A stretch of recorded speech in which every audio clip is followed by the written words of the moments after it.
Nagbabalik ang PTV Balita ngayon. Itataas na ng buong hanay ng Philippine National Police ang kanilang full alert status bilang paghahanda sa tradisyonal na simbang gabi. Sa pagsisimula ng simbang gabi, ipatutupad na ang Ligtas Paskuhan 2025 kung saan mahigit 70,000 pulis ang ipakakalat sa iba't ibang lugar sa bansa. Ipinaguto si Acting PNP Chief Police Lieutenant General Jose Melencio Nartates Jr.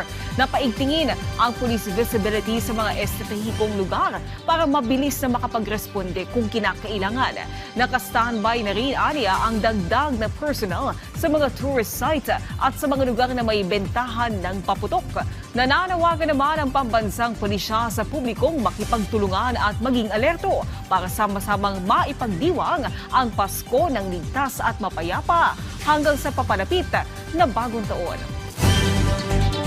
Ipinatutupad ng Philippine Coast Guard Station Aklan ang water sports restrictions sa Boracay ngayong araw para matiyak ang ligtas sa paggalaw ng mga delegado ng ASEAN 2026 sa isla.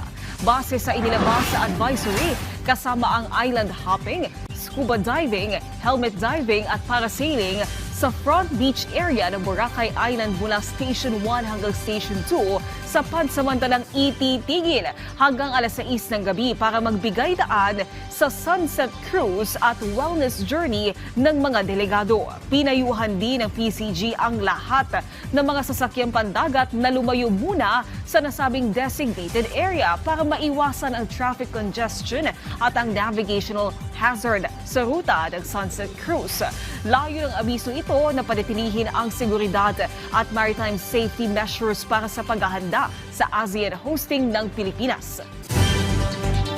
Samantala, alamin natin ang ibang balita sa PTV Davao mula kay Jay Laga. Mayong adlaw, karong Christmas season o sa pagsulod sa bagong tuig, subling nagpasidaan karon ang Davao City Police Office kon DCPO nga hugtanon nilang ipatuman ang City Ordinance number 060-02 nga nagdili sa paghimo, pagbaligya, pagpangapod-apod, pagbaton o paggamit sa bisan unsang firecracker o pyrotechnic device, bisan regular o improvise nga pabuto sulod sa tibuok teritoryo sa Davao City. Nagpadayon sab karon ang ginahimong monitoring sa DCPO sa mga establishmento aron masuta kung dunay nagabaligya og mga pabuto sa syudad. Subay silang pagsusi sa unang semana sa Disyembre ning tuiga, wala pa sila nadakpan nga malapason sa firecracker ban ordinance.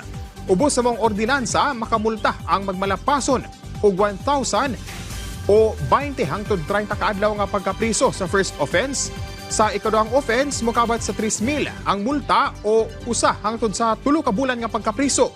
Samtang ang ikatulong offense, dunay multa nga 5,000 o 3 hangtod sa 6 ka bulan nga pagkapriso. Gi-turnover na sa Bureau of Fisheries and Aquatic Resources kon BFAR Regional Office 11 ug sa uban pang mga ahensya ang 20 ka mga fiberglass reinforced plastic kun FRP boats nga dunay pump boat engine. Benepisyaryo niini ang mga coastal barangay sa Tagum City, Davao del Norte. Gipaygayon ang pag-turnover niini sa Bantay Dagat Camp, Barangay Libuganon, Tagum City natong Disyembre 9 ning tuiga. Di namong mga bangka gipondohan sa BFAR ubos sa programang Fiberglass kon FB Pagbabago National Livelihood Development Program. Kiniisip dugang suporta aron nga mapalambo sa sektor sa pangisda ang ilang panginabuhian. Ingon man aron nga mapalig-on ang pagpanagat sa matag komunidad. Ug mo kadto mga nagunang balita dinhi sa PTV Davao. Ako si Jay Laga. Mayong adlaw.